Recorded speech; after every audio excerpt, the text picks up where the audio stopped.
talk about the Twins a little bit here. Are you okay? So, what are they? A game and a half back still because the Guardians lost again yesterday. The guys, and now they're playing the Tony La Russa-less White Sox because Tony La Russa is taking kind of like a medical leave here. He's got maybe some heart problems or it's kind of a weird situation. Hopefully he's fine. Are you viewing this as, wow, what a great homestand, 5-1. They swept the Giants. They took 2 out of 3 from the Red Sox, and they kind of turned this thing around. Or are you a little like me, which is nice job, awesome, definitely needed those wins, but what in God's name were you doing in that game last? Why is Joe Ryan melting down like that? And why is Nick Gordon pimping what he thought was a home run out of the batter's box and then compounding it by getting thrown out at third base? Like, nice job getting the clutch hit, but it's like it's a microcosm of the things that drive you nuts about this team that played into that loss last night. So I'm a little torn. Like, nice job on the homestand. You got yourself back into it. You have a chance now to overtake first place again. But guys, what are you doing on the base paths every night? It seems like. Well, the most frustrating thing to me about last night's loss, and look, it was a successful homestand. You won 5 of 6. I think my mandate going back to the beginning of the week was you have to, at the very least right now, win series, which they swept the Giants and won 2 of 3 against Boston. Here's my problem, though. And the Giants were sort of like this, and Boston is 100% like this. The Red Sox tried last night, despite their to your point, Phil, hammering Joe Ryan, did everything that they could to give you that game, okay? Late, they wanted to. They were desperate. They don't care. They do not care. Case in point. Not pinch running for J.D. Martinez late in that game when they could have added on a run was what's Cora thinking? Like you could have easily scored a run. But what frustrated me about that game late is this. It's the exact type of game that if you are going to win this division, you have to win. And here's why. The Gordon thing and the overall base running of this team and seemingly the lack of accountability there. Going back to, and I know it became a punchline and was funny, Rosario. I mean, that's the crap he pulled. Didn't run out of the box. Would decide I'm going to get a triple. Exact same crap. That's frustrating. But the other underlying thing last night, and I'm trying to think if I can even think of a situation where I can fill in the blank here. The other underlying thing is, despite Gordon's goof, in the bottom of the ninth, I mean, Matt Barnes is melting down, actively melting down. And again, the Red Sox are like, we just don't care. Like, our season's over. We don't give a damn. And Carlos Correa, who, by the way, at shortstop, is so much fun to watch. Love to watch that guy in the field. But Carlos Correa grounding meekly into a double play is another indictment of his lack of success throughout the course of the entire season in pressure situations where you absolutely positively need a guy who you paid that much. And I was trying to think, can you guys think of, like, if Correa does bolt after the season, what's going to be like his signature moment at the plate? Well, he doesn't have one yet. he doesn't have it. No, but that's what my point is. Unless I missed a walk-off homer in May or something. It's September 1st. But that's my very point. Like, for what you're paying him and for what he brings and all we talk about, in the clubhouse, right? Like, all of the intangibles, which, by the way, Patrick dismisses completely. Royce does. I don't dismiss those things completely. But that being said, like, last night is the moment where you get that hit, right? And you walk off the Red Sox. And that place was going nuts. I think Dex was there. I was. And you walk off the Red Sox, and it is a win where you rallied, and that defines teams that come back and win divisions. That, to me, was, again, so troublesome for what he's being paid relative to what he's done at the plate. So this season, 2 outs. There's a bunch of clutch categories here. Let's start with this one. 2 outs, runners in scoring position. He's had 39 plate appearances. He has 5 hits in those situations, 1 double, no home runs. So he's batting 147, 2 outs, runners with scoring position, with a 177 slugging percentage. He's just been really bad in those spots. In late and close situations, he's been a lot better. 280, 390 on base. Not a lot of power. He only has 3 extra base hits and 61 trips. But particularly in 2 outs, runners in scoring position situations, he has been very bad this season for the Twins. For his career in those same situations, he's actually been very good. So this season is an aberration. It is a deviation from ordinarily. He's actually pretty darn good in those 2 out sort of late clutch situations where you need him. But you're right. We're 5 months into this thing, and you're clinging to life in the playoff race, and the Red Sox are trying to give you that game last night. They're trying to give it to you in the 8th inning, and I know I had a couple people, not that Twitter is always the best measurement for, it's always a small sample size of passionate people, but I sort of clapped Nick Gordon for, dude, what are you doing? Why are you run out of the box? And then if you don't or whatever, like stop at second, give someone else a chance. And someone said, well, that's not the reason why they lost. Well, there's always multiple reasons why you lose. But when you're down by 1 run with 4 outs to go in the game and you just give yourself up on the base paths in scoring position with a chance for someone behind you to drive you in, if he stops at second base or if he runs all the way and gets to third base, who's to say that there's not a wild pitch that scores him and ties the game? Or an infield single, a ball hit to the hole at shortstop by Celestino or something, right? Like there's a bunch of ways he could have scored with 2 outs still. And then in the 9th inning, like you said, Judd, all right, you got multiple guys on base, you got a bunch of outs to play with here, and you got you got 2 on, nobody out, you need 1 run, and you got the American League batting champion right now coming up to the plate. And then you got Carlos Correa, your highest paid player, highest profile player. And those guys produce 3 outs between the 2 of them, and nothing happens. And in one baseball game, that is 100% forgivable because baseball is a very difficult sport. There's 162 games, and I don't have a problem in one isolated game. Yeah, guys are going to fail a lot more often in those situations. But I agree with Judd. Over the course of 5 months, a full season, where is the productivity in these situations for Carlos Correa? You can't look around the rest of the you look around the room all you want, but it's on you to produce in some of these situations to get the Twins over this hump over the next 30 days, and he failed last night. I tweeted out last night after the game, after numerous 40% off beers and enjoying a nice season ticket holding night at Target Field. They just do these random pop-up nights where they just give 40% off food and beer. I try to give Judd a bobblehead. There's a Jorge Polanco special bobblehead. I struck out, pun intended. I'm trying to get him that bobblehead. So working on that for Judd. Thank you. But on the Correa front and being frustrated watching that, I'm willing to forgive what happens on August 31st if you deliver something in October. Now, I know that you got to be in the playoffs for that to happen, and right now the Twins are a game and a half back of being in the front of the AL Central and potentially hosting a playoff game. I'm not going to care about what happened on August 31st that you grounded that double play. So there's chance for him to make up for it. There's still chances for him to give you that signature moment. But if the Twins fall short of making the playoffs after being in first place for, 75% of the season, basically, and Correa then opts out and doesn't have any signature moment, there's going to be some sour grapes towards him. And I try everything in my power to defend the guy.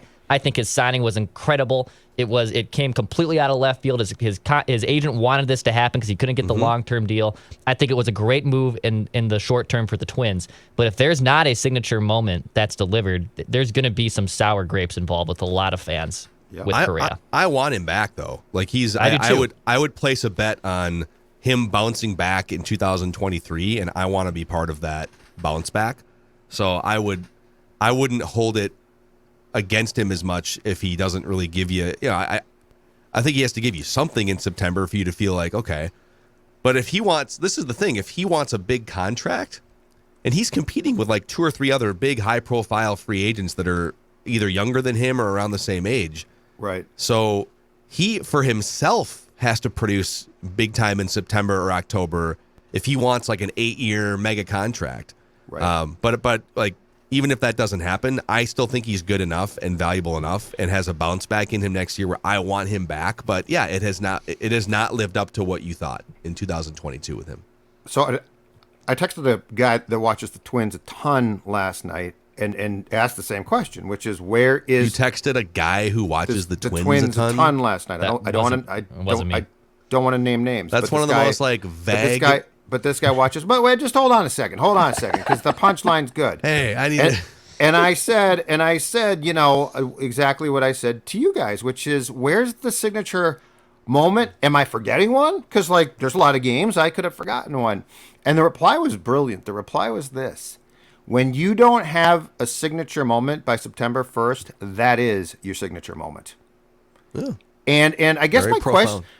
question, is this too, to delve into frequent conversations that we've had about coverage of things in this town as well. Carlos Correa, make no mistake, in the field, I love watching him. He's brilliant. I don't know if he's having his fielding metrics are off the charts or not, but it certainly seems like when I watch him relative to what I've watched the past 20 years or so at shortstop, I don't take for granted he's great. But I guess my question is this: if Carlos Correa had signed a 8 to 10 year contract with the Yankees for huge bucks back in March, his lack of coming through in the clutch would be a story there. I'm amazed this is not a story.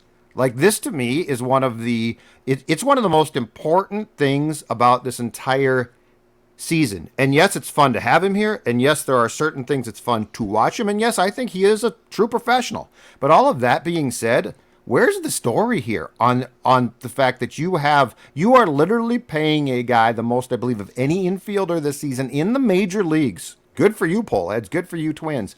But where's the follow-up of this guy has basically flamed out in situations that if he had, my guess is this, if he was executing consistently, Phil, to your point, like he has previously or did with the Astros, the Twins are probably in first place right now. Yeah. It's kind of, so I'll give you some of the metrics on him because it is kind of weird. So his best defensive seasons in his career were last year with Houston, according to metrics, and 2018 with Houston.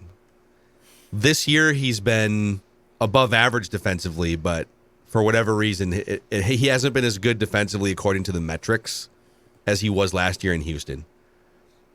His bat, obviously, it's funny because, offense is down across the league.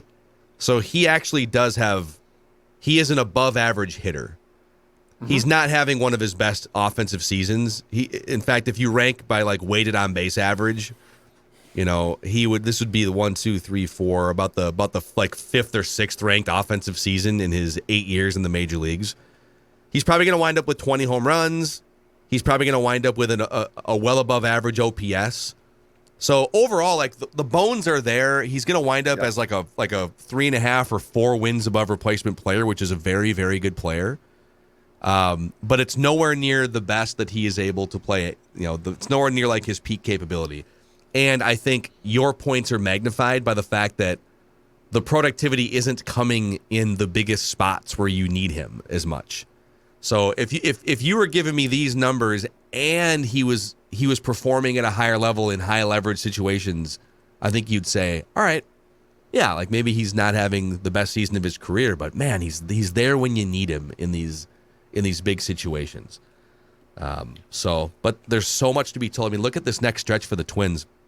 So they go on the road now for the next week. They play 3 games at the White Sox, kind of a desperate White Sox team, and it's not the way that you would have envisioned a managerial change in Chicago, but they have a new manager now. Yep. Because Tony La Russa he's at least out for the weekend, I would guess. He's checking with his heart people in Arizona. So could some sort of, the calendar turns to September, you got a division rival on your schedule, Tony La Russa's gone, so there might be a different vibe in the clubhouse. Just kind of an interesting blank canvas here for the White Sox this weekend. We don't know how they're going to react to it, but they need to start winning these games against the Twins and the Guardians. So this might as well be their World Series right now. Mm-hmm. And then you get 4 games in New York, and the Yankees have been largely underwhelming over the last month, but It's not exactly a place where you go to get right if you're the Twins and you're the starting pitching staff that has a hard time going third time through the order. And then you come home and it's over the next then week and a half, you get 8 total games against the Guardians, 3 at home and then 5 on the road. So the first 3 weeks of September, there's going to be a lot of chances for Carlos Correa and other players here to sink or swim, man. It's all right in front of you. I think the Twins are the best team on paper of all these other teams they're going up against in the division, and even maybe a couple teams in the wild card hunt. But they have to make it happen on the field. You can't be staring at fly balls out of the batter's box, Nick Gordon. Sorry, dude. I'm not even getting, congratulations, you drove in 2 runs. You can't compound it by being an idiot on the base paths. Well, and once you trot, stop at second base. That's the thing is, like he screwed that play up twice. Mm-hmm. Okay, you should have run. You didn't. Stop at second. He didn't stop at second. And so here's what I'm curious about next week. I believe it starts Monday, Yankee Stadium, afternoon game, 4-game series. I'm very curious to see not just if the Twins can win games there, and I'd like to see them win 2. I think they win 2 of the 4. I'm probably fairly impressed. But more importantly, because now there is no question, in my opinion, that the Twins' sins and problems against that team are on this team. So like I'm done with, well, it's 2004. I mean, we have seen Rocco and enough collection of this team struggle. I'm curious just to see how they look from a mentality standpoint too. Mm-hmm. Like, do you go down fighting? Do you just get hammered? And this extends to Rocco as well, because I feel like Rocco's gotten jumpy against that team as well, right? Like, it feels like there's like everyone is sort of like, oh man, my hands are around my throat. I'm not sure what's going to take place, or well, I can tell you what's going to take place. So like, there's a lot of things about the character of this team in the next couple weeks that I'm very interested to see tested. Yeah, it's funny because you have no chance at all to face the Yankees in the first round of the playoffs. Like, if you face the Yankees in the playoffs, it's going to be second or third round if you get there. And the Twins haven't been there in 20 years. But the Yankees are standing in front of you here in the middle of a stretch of September baseball games where you need to win these games to make up ground on the Guardians. So you as it turns out, it's not the playoffs, but you are going to have to go through New York to get what you want, to get the American League Central crown. And this franchise, ever since Terry Ryan was let go and Levine and Thad took over, or Falvey and Levine took over, from the top down, it's been, hey, that was the old regime. That was them. This team has there's nothing that happened in 04, 06, or 06 was the A's, but 09, 2010.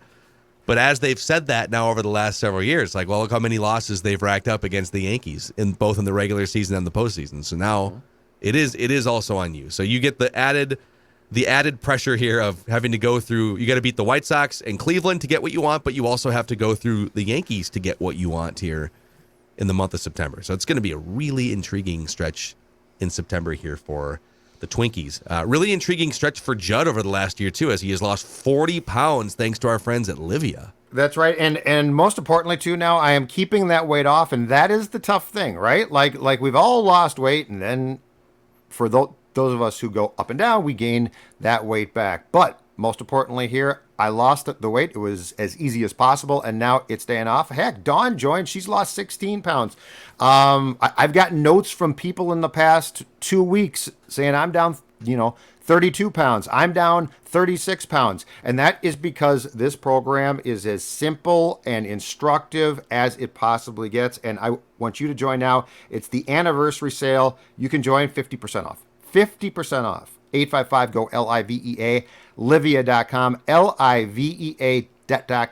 The man who got me involved here, our friend, Chris Ron, our sales guy, guess what he said? He said, you know what? I've seen all the success of you guys. I'm going to join too. I saw him this week. Look at that. He's down 6.5 pounds in 1 week. Wow, are you serious? That's amazing. He is because you know what? I'm not blowing smoke. The program works. Again, Livea, LIVEA.com. Make yourself the latest success story from Livea.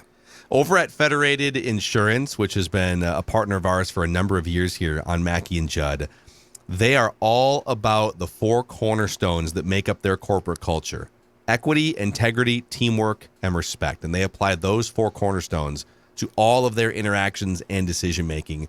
And they apply those cornerstones to their partnership with your business. So find out more about how Federated can protect your business against risks out on the horizon, maximize the success of your business. Federatedinsurance.com, where it's our business to protect yours. A little Reckless Speculation Thursday today. Little Reckless Speculation. old tweets exposed, some Twins talk, and that's all we got for you here today. I got one question. Mackie and Judd. I got one question. By the way, Dex, how is the fan who you unfortunately saw get my beamed God. by a ball? That sounded super scary. It was terrifying. I'll be completely honest. So I was like 119 section, probably halfway down, and a woman got a foul ball about 4 seats to my right. I thought this ball smacked her in the back of the head because the way she went down, I thought she was out cold. I literally thought, and she actually may well could have been out cold, to be honest. But she actually took the ball right off her right cheekbone. Ouch. Good amount of blood. Immediately, her husband kind of caught her, and she had her kids with her as well, and me and like 3 other people. And usually, when the foul ball happens, those ushers are like immediately, "Oh, is everyone okay? Everyone okay?" I don't know who the usher was. The usher is not looking, and there are 7 of us doing like the emergency wave of a medic, like a medic. Luckily, their paramedics got there. They were able to get her out, and she was able to go to the first aid. She was kind of even joking in good spirits by kind of the end of it after sitting there for a little bit and said, "I better be getting this bleeping foul ball." Like, as Did in, she like, get it? Who I had the hope ball? so. Was there I don't know blood all who over got it? it. She should have got more than that. There was a pretty Bring her a good bat too, or something. There was a pretty good size welt on her face. I felt awful. Like it was. We had to clear the row. I had to move back 3 different rows, and then like some guy, I had a buddy with me. Some guy said to my friend who was in the stairwell because we're trying to clear the way, and some guy goes, "Hey, can you move? Like you're in my way." And it was like there is a woman bleeding out of her face right now. Like they dude. couldn't see the game or something? Yeah, couldn't see the game. I was like, I think you kind of got to hold your horses here just for a second. Like, there's a woman needing serious medical attention right now. You can wait for the top of the 7th to finish. It's going to be okay. But it was frightening, dude. It was frightening. Yeah, I bet Dude, it was. I was sitting in the press box, like I think it was the first row, or it might have been second row of the press box, like 10 years ago. And there was a woman right on the other, like the top row of the Legends Club. And she wasn't paying attention. There was a foul ball hit straight back up toward the press box Legends Club. And this ball hit her right in the face, and she had white pants on and like a white shirt. And it was just a bloodbath everywhere. And I think she went out unconscious for a minute or something. It was, dude, that stuff happens even with the netting, Yeah, man. A ball goes over the netting or something, but dude, that's one of the reasons why. And now the netting, you can sit closer and actually be safe, but I always had a major phobia of sitting down by the dugout and stuff. If somebody would offer like, "Oh, we got box seats," I'd be like, "Dude, I don't know if I want to sit down there. I'd rather sit like 25 rows up." Oh, agreed. And have at completely. least some time to react to a foul ball, The dome was really scary.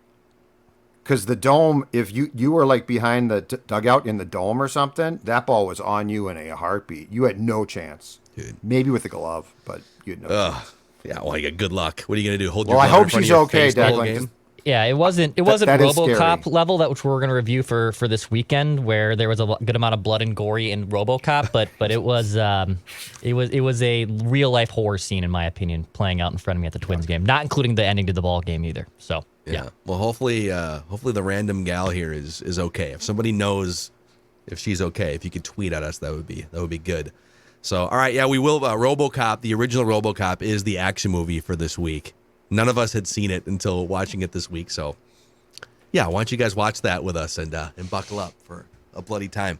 So, all right, that's Mackie and Judd over on Purple Daily, a deep dive into the Jalen Reagor trade from yesterday. And if you could click subscribe on both the SKOR North and Purple Daily YouTube channels, then we will in turn give you daily Minnesota sports entertainment in your feed. See you guys.